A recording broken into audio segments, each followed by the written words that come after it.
Q news లో పనిచేయటకు senior video editors కావాలను సంప్రదించవలసిన నెంబర్లు 8688926084. బోనమెత్తిన లష్కర్ వెలుగు దినపత్రిక చూస్తే వైభవంగా సికింద్రాబాద్ ఉజ్జయిని మహంకాళి బోనాలు అమ్మవారికి పట్టు వస్త్రాలు సమర్పించిన సీఎం రేవంత్ రెడ్డి.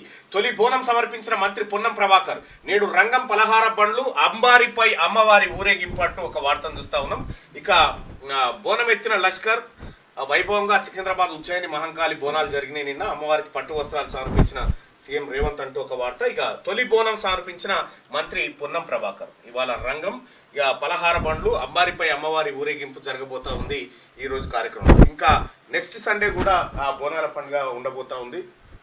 లాల్ దర్వాజా అటువంటి ఆ బోనాలు కూడా ఉండబోతా ఉన్నాయి. సో మొత్తానికి హైదరాబాద్లో బోనాల పండుగ ప్రతిసారి ఏదో ముసురు అవుతుంటుంది, ఖచ్చితంగా ముసురు లేకుండా బోనాల పండుగ ఉండదు.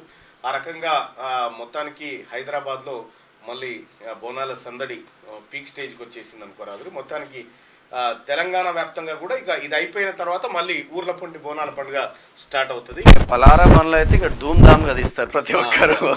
ఈసారి ఈ చింటూ బాయ్